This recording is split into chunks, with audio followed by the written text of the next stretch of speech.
우리 또 김우영 예비후보 오셨습니다. 박수로 맞아주시기 바랍니다. 네, 안녕하십니까. 돌아온 남자. 네. 네, 요즘 핫한 네.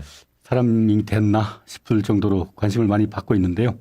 불광동, 또 대조동, 구산동, 가련동, 진관동, 은평 울구의 당원 또 지지자 여러분, 김우영과 함께 이번에는 저의 승리가 아니라 민주당을 사랑하는 사람들의 승리, 그걸 꼭 만들고 싶고, 저하고 경쟁하는 어떤 후보에 대한 반대가 아니라 우리 민주당에 대한 건설적 승리, 그런 관점에서 저는 선거에 임하고 있습니다. 파이팅 하겠습니다. 내가 보니까 김우영 예비후보는 김우영 후보는 거뭇급들이 계속 때리더라고. 그래서 나는 보니까 될 것 같아.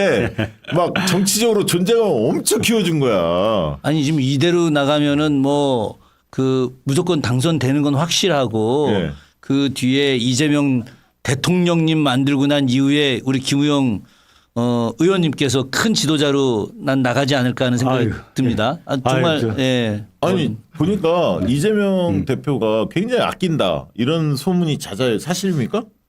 뭐 아낀다고 또 얘기하면 또 편파 시비가 있을 수 있으니까요. 아니 그나저나 계속 때리는 건 어때요? 언론에 계속 나오는데 기분이 어떻습니까? 제가 워낙 초반에 세게 맞아가지고 예. 작년 12월에 이제 출마 선언을 하려다가 두들겨 맞아가지고 네.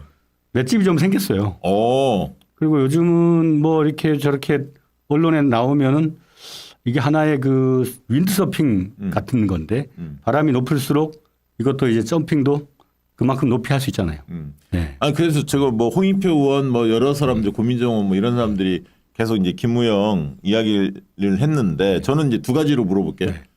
그만큼 강병원 의원에 대한 애정이 깊은 건지 아니면 김우영 전 구청장에 대한 불만이 큰 건지 어느 쪽이라고 생각하세요? 예, 저는 두 가지가 동시에 작동하고 있다고 생각합니다. 그러니까 강병원 의원은 현역 의원들 사이에 네. 상당히 좀 인기가 있는 행동을 한다고 생각합니다. 그러니까 서로 간에 뭐라 할까요? 좋게 얘기하면은 상호 이익의 교환, 달리 얘기하면은 짱을 잘하는 거죠. 짜웅. 네. 예. 뭐 그러고 또 제가 이제 작년부터 우리 뭐 김준혁 교수님도 그랬지만은 민주당 기득권에 대한 혁파 그걸 좀 세게 얘기를 했고 또 그 도둑이 제발 저린다는 말 있지 않습니까? 네. 좀 아픈 어떤 과거의 상처를 갖고 있는 그런 당원들의 입장을 강하게 대변을 하다 보니까 네. 그 당원들의 입장을 배반하거나 한 사람들은 뭐가 찔린 거죠. 네. 그래서 이제 저를 많이 배타적으로 생각하는 현역 의원들이 많고 우리 그 원내대표는 현역 의원들의 입장을 또 감안하지 않을 수 없는 입장이잖아요. 아니 근데 네. 감안할 수밖에 없다는 것도 처지는 이해가 되는데 네, 네. 메시지 너무 세. 그리고 너무 아니 저쪽이 홍익표 의원이 그리고 너무 반복적으로 얘기해서 제가 늘 이야기합니다. 한두 번은 지적할 수 있지만 그걸 계속 지금까지 떠들면 어떻게 하냐. 그래서 더민주혁신의 상임대표로 맡고 있기 때문에 더더욱 표적이 좀 된 것 같아. 김우영 후보께서. 그리고 이 판에 이제 잘 버티십시오. 강원도당이라는 지위가 얼마나 대단한 건지 한반도 통일의 주역이 될 수 있는 강원도라는 어떤 새로운 지리적 어떤 접근이 가능한 시기가 되었지 않았나. 네, 알겠습니다. 그 서울 지역 의원들이 아까 일부에서도 그 말씀 제가 드렸습니다만 서울 지역 여론이 심상치 않다. 이러면서 뭐 추미애 전 장관의 동작을 그 전략공천에 대해서 뭐 반발하는 그런 이야기도 좀 들었습니다만 체감하시는 서울 민심 변화가 실제 있습니까? 바닥에서 느껴지는? 저는 서울 선거의 전문가라고 자칭합니다. 2000년 초반부터 지금까지 2년마다 한 번씩 선거를 해봤고요. 네. 지금 여론조사는 여론조사의 흑 역사를 지금 맞이하고 있는 것이다. 전문가시지만 네. 뭐 미국의 대통령 선거도 대부분 다 틀렸고 네. 그 작년 강서구청장 선거도 대부분의 메이저 여론조사 기관은 틀렸죠. 그런데도 그런 조사회사들이 아직도 명맥을 글쎄 유지하고 말입니다. 있습니다. 그게 이제 최근에 사건을 한번 되짚어 보면은 네. 1월 달에는 초에 우리 당대표에 대한 아주 끔찍한 테러 사건이 있었습니다. 네. 그 후에 한 세 차례에 걸친 그 윤석열 대통령을 향한 항의의 목소리에 대한 입틀막이 있었습니다. 네. 그것이 이제 대중의 무의식에 영향을 많이 미칠 것이다. 잠재적으로 그 힘에 의한 지배 전략을 펼치고 있는 윤석열 정권에 대해서 네. 사람들이 지혜로운 침묵 상태에 들어가 있다는 그렇게 생각하고 있습니다. 아, 지혜로운 침묵 예, 상태에 들어있다. 억지스럽고 공포스러운 침묵이 아니라 괜히 지금 상태에서 에너지를 과도하게 낭비할 필요가 없다고 생각하는 거죠. 사람들은 생각하는데 에너지를 많이 쓰면 도주할 때 체력이 감소되거든요. 그러니까 우리의 이제 사피엔스가 지나는 과정이 그렇습니다. 예. 머리를 적게 쓰면서 생존 능력을 키워야 돼요. 네. 지금 저들이 난동을 부리는 거를 지켜보는 게 최고입니다. 예. 예, 저는 그렇게 보고 있고요. 네. 그런 측면에서 벌써 이미 윤석열 정권에 대한 심판은 심리적으로 끝났다. 그걸 지켜보는 것이다. 그리고 민주당한테 너네 잘하는지 한번 봐볼게. 얼마나 개혁하는지 지켜보고 있어. 지금 그런 상태인데 초반에 이제 여론의 어떤 그 조중동을 비롯한 적극적 공세에다가 요즘은 또 한겨레나 경향까지도 거기에 조응하는 방식으로 민주당을 이지매를 놓고 있잖아요. 그렇죠. 그런데도 이재명 당대표와 지도부들이 개혁공천의 기조를 전혀 변경하고 있지 않습니다. 네. 그 일관된 힘이 조만간에 여론의 반등으로 이어질 거라고 저는 확신하는 편입니다. 네, 그렇군요. 요즘에 그 경선 결과들이 계속 발표가 되는데 최근에 그 민주당 경선 결과를 보면 말이죠. 조이출 그 파주에 낙선 사례도 있고 어제 여준성 낙선 네. 사례도 보니까 당원에서는 접전을 이뤘어요. 현역이나 저희 시장 출신들과. 근데 국민 여론에서 밀려요. 아무래도 인지도가 약하기 때문에. 자, 그런 부분에서 두 분께 한번 여쭤볼게요. 이 꼼꼼히 따져보면 고쳐야 할 게 한두 가지 아니에요. 그래서 저희 방송에서 늘 그 얘기를 합니다. 다음 22대 국회 초선들은 되자마자 올해 안에 공천 혁신부터 시작해서 정당 혁신할 거 있죠. 우리 혁신이가 계속 주장했던 것들 네. 과감하게 채택을 해야 돼. 당규로 반영을 해야 돼. 이게 2, 3년 뒤에 또 하잖아요. 또 똑같아져. 또 기득권자 다 돼 있어. 초선들이. 맞습니다. 이거 굉장히 중요하고요. 우리 김우영 후보께서는 강병원 의원을 꺾으려면 지금 뭐 여론조사가 발표된 건 없었죠. 그 전에 몇 번 있었던 것 같은데 네, 어떻습니까 판세가? 본격 출발하기 전에 지역 신문에서 여론조사를 했을 때 양자 대결 하에서 3% 차이였습니다. 네. 이거 박빙이었었어요. 네, 그리고 한 두세 달 지금 가까이 왔기 때문에 아직 공표된 건 없고 최근에 네, 뭐 상당한 변화가 지금 감지되는 와중에 있습니다. 승기를 잡았다고 보십니까? 네, 조심스럽게. 예, 조심스럽게. 네. 예. 가장 어려운 거는 뭡니까 선거운동 하시는데? 일단 시간이 이제 충분치 않고 음. 제가 시작을 좀 늦게 한 편이고 한 2년 공백이 있었고 네. 그래서 처음에 한 달 동안은 관계 회복에 집중했고요. 네. 아 이제 좀 떨어져 있었으니까. 네, 지역분들한테 다 전화해서 안부를 묻고 또 출마를 하게 된 배경 같은 걸 또 설명을 했고요. 그다음에 이제 당원이 아까 얘기한 것처럼 이제 지역위원회는 명부를 갖고 있지만 정확한 당원 명부를 갖고 있지 못하기 때문에 여러 유튜브에 나와가지고 전화번호를 공개하고 당원들에게 전화를 좀 해달라 요청해서 많은 당원들의 명부를 좀 확보하는 데 많은 시간을 보냈습니다. 네. 네. 사진 가져온 거 일단 한번 좀 보면서 또 설명을 들어볼까요? 이 사진은 어떤 내용입니까? 여기 북한산 아래 그 요산회라는 산악회가 있습니다. 네. 네. 산악회 모임에 와서 막걸리를 주시길래 한 잔 먹고 네. 그 강병원 후보 측에서 주장하는데 왜 강원도당 위원장이 여기에 출마했냐 그 논리에 대해서 당신 한번 설명해봐라. 라는 그 저기 앉아 있는 모자 쓰신 분이 네. 설명하라 그래서 설명하는 장면입니다. 아, 그렇군요. 그게 이제 많은 사람들의 그 관심사군요. 네, 그래서 저는 고향이 강릉이고 또 지방선거 때 도지사 후보가 좀 더 경쟁력 있는 싸움을 위해서 강릉시장으로 나가달라는 요청이 있어서 탈당한 이원욱 그 당시 공천심사위원장이 저에게 요청을 해서 나갔다가 떨어지고 네. 그리고 계속 그쪽에서 출마하려고 했지만 믿었던 동지라고 할 수 있는 그런 여의도의 국회의원들이 총구를 거꾸로 돌려서 당대표를 모함하는 걸 보고 분개해서 올라왔다. 그런 얘기를 했더니 잘 왔다라고 박수를 쳤습니다. 네. 예, 다음 사진 뭡니까? 아. 네. 구산역 횡단보도 앞에서 마치 다른 사람은 제가 저 가방을 들어다 드리고 가십시오라고 인사하는 것처럼 해석을 하던데 그건 아니고요. 네. 가방을 들고 건너려고 하는 어떤 아주머니 앞에 가서 저 김우영입니다라고 인사하는 장면입니다. 네, 그렇군요. 네. 그랬더니 안녕하세요 반갑습니다라고 저 아주머니가 답을 했고요. 예. 저걸 포스터로 만들었어요. 예. 이 마음 변치 않겠습니다라고 해서 많이 뿌렸습니다. 좋습니다. 반응이 좋았습니다. 네. 핸드폰 번호 공개를 좀 해주시죠. 우리 네. 김우영 후보님. 네. 뭐 010-9458-3256입니다. 은평 거기가 을이죠? 예. 은평. 불광, 구산, 대조, 가련, 진관동입니다. 네. 거기 사시는 분들이나 아니면 그 지역에 사는 시민들 아는 분들 있으면 적극적으로 나 문자 갑자기 전화해 주십시오. 은평구 불광동 하니까 네. 제가 파주에서 군대 생활했는데 버스 타고 문산서 버스 타고 이제 딱 서부터미널. 오면은 불광동에 내려서 술 한잔 먹고 있다가 그렇죠. 불광동 거쳐가지 않은 우리 네. 대한민국의 남자들이 별로 없다는 말이 있습니다. 근데 저는 이제 불광동에 대한 기억은 박원순 시장님께서 불광동에 네. 그 청년센터 만들었던 혁신파크. 거, 예, 혁신파크. 그때 가서 제가 감동을 받았어요. 저도 그걸 가봤- 제안한 사람이 접니다. 박 시장님한테. 네, 맞아요. 제가 아까 한마디 하려고 했는데 못했는데 총장님 제가 이 성경에 나오는 문구 하나 말씀드릴게요. 언덕이 높으면 바람이 거세다. 그 높은 언덕이기 때문에 바람이 거센 거니까 예. 그런 신경 쓰지 마십시오. 아, 예. 네, 아니 아유, 제가 참. 네. 그 은평구 구청장으로서 잘한 일들을 많이 알아요.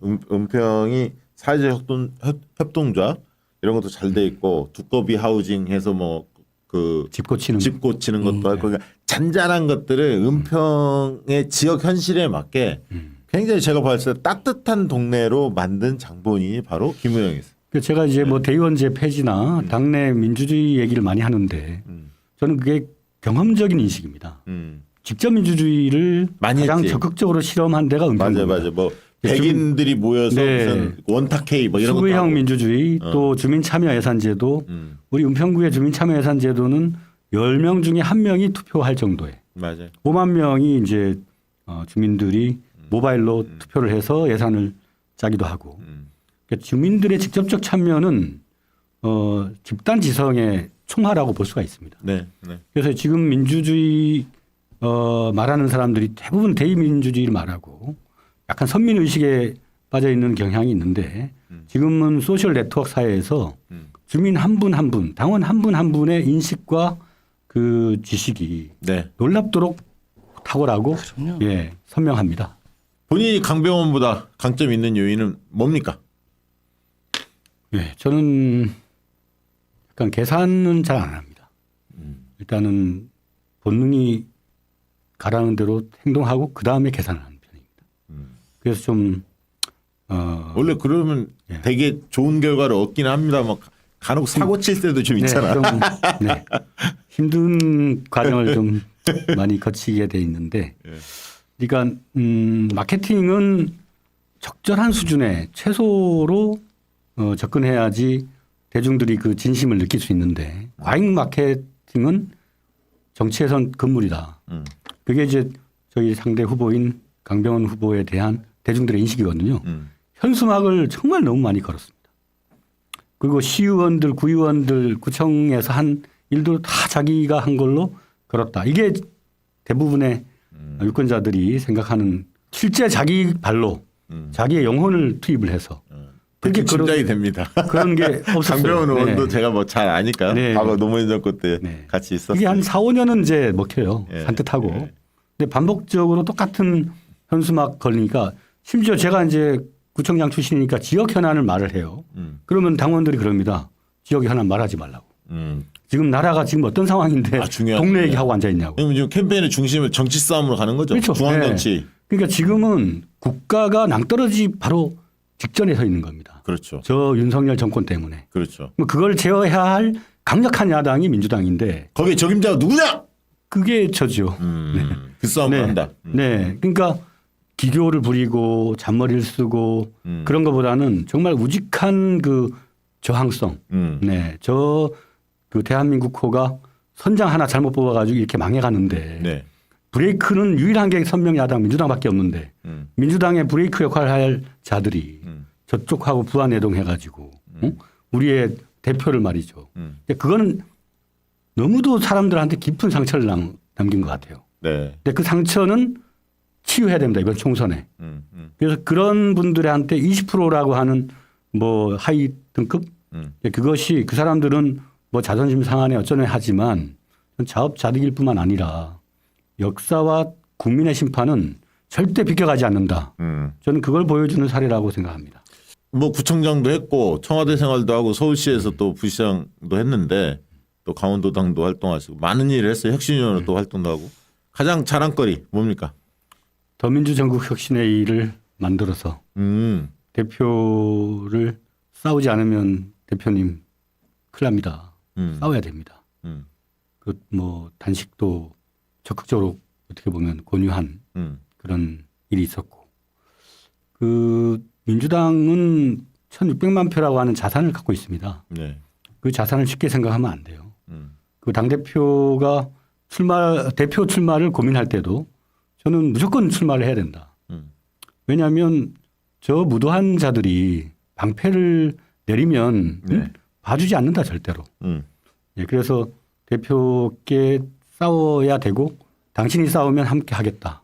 그래서 더민주 정부 혁신의 일을 만들었다가 만든 첫날부터 이제 공격을 많이 받았죠. 뭐 대표께서도 전화하셔가지고 현역 의원들이 당신들 때문에 너무 긴장하는데 뭐 이렇게 말씀하시길래 제가 단칼에 잘랐어요. 대표님 그거 못 말립니다. 운명입니다. 예, 정치에서 경쟁하겠다는 사람은 예, 절대로 누군가 말린다고 해서 말려지는 게 아닙니다. 그 경쟁의 효과가 사실은 태도의 전환으로 이어졌지 않습니까? 저희 경쟁 후보도 한때는 이제 마태복음을 낭송했는데 제가 이제 등장할 무렵이 되니까 잽싸게 접근 자세를 바꿨어. 왜냐하면 정치적 발언을 안 하더라고. 네, 대표가 돌아오신 날 셀카를 찍어가지고 대표를 적극적으로 지키겠다라고 메시지를 냈어요. 네, 그거는 저는 경쟁의 효과라고 생각합니다. 국회 입성하면 어떤 일 가장 먼저 하고 싶습니까? 저는 지역 화폐 정책. 예, 그 지금 65세 이상 어른들이 빈곤율이 세계적인 수준이지 않습니까? 네. 또 청년 자체는 다 빈곤 계층이 됐어요. 그럴 때 뭐 최소한 월 10만 원, 15만 원 정도의 지역 화폐는 가뭄에 담빌 수 있습니다. 근데 그걸 그냥 무작정 이제 뿌려서 무슨 효과가 있겠냐 하지만 지금 골목에 가보십시오. 상점 뭐 구멍가게들 삼겹살 가게 거의 다 문 닫고 있습니다. 네, 네. 이 자영업자들이 이렇게 무너지면 우리 지역 경제는 다 붕괴됩니다. 그래서 하루빨리 이제 그 긴급 구제, 경제의 어떤 그 밑바닥에서 그걸 좀 활성화시킬 수 있는 긴급 구제 정책을 지역 화폐 방식으로 적극적으로 이렇게 행사를 해야 되겠다. 저는 이제 그것을 당면한 우리 민주당의 민생 1호 네. 정책으로 실천을 해야 되겠다. 이제 그렇게 생각을 하고 있습니다. 그 김준혁 교수님이 국회의원에 들어오시면 민주당 역사학교 교장을 하셔야 된다고 생각합니다. 네. 아유, 네. 이렇게 그 지금까지는 이제 평생 그 뭐죠 교육연수원 네. 그게 있었지만 역사학교는 없었거든요. 아니 그 저기 이제 우리 혁신이 때도 그 얘기 많이 했잖아요. 그 교육과 민주연구원의 역할도 있지만 교육연수원 지금 정봉주 의원이 과거에 했던 할 일이 굉장히 많아요. 사실은 교육연수원. 시켜주십시오. 뭔들 못하겠습니까? 그러니까 민주당의 현재의 모습을 보면 역사를 잊은 민족에게 미래는 없다는 말이 지금 과거의 그 여러 가지 잘못된 행동들. 아니 그 지금 이승만 미화하고 막 이러잖아요. 네, 그게 지금 다시 반복되고 있잖아요. 네, 맞아요. 네, 그리고 그 언제든 사람들은 최고의 그 자리에 있는 사람들이 시간 지나면 뒤안길로 물러날 수 있다는 거. 그걸 역사적 사례로 보여줘야 86들이 지금 자기 성찰을 할 수 있을 거라고 생각합니다. 후원에 한번 올려주시죠. 예. 신한은행 100-840-693. 추미애 장관님 후원회장이시죠? 예. 추미애 장관님과 노무현 대통령님의 그 친구분이신 그 황산벌이라는 노사모 대장님 계십니다. 두 분이 공동 후원회장을 맡고 있습니다. 그러시군요.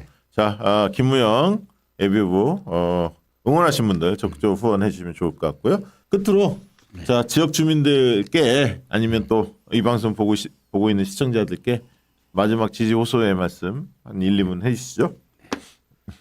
네, 은평구 당원 지지자 또 시청자 여러분, 제가 생각하는 요즘의 단어는 살아있는 것은 무조건 살아있는 것은 모두 싸움을 한다는 겁니다. 가끔 지하철역에서 명함을 뿌리면 좀 그만 싸워 하는 분들이 계신데 그만 싸우라고 말하는 사람도 싸우고 있는 겁니다. 우리는 이 지난한 싸움에서 국민들의 삶을 지키고 민주당을 바로 세워야 대한민국이 바로 선다라는 관점에서 정말 민주당 이번 아니면 기회를 영원히 갖지 못할 겁니다. 민주당을 살릴 수 있는 김우영 꼭 선택해 주십시오. 감사합니다.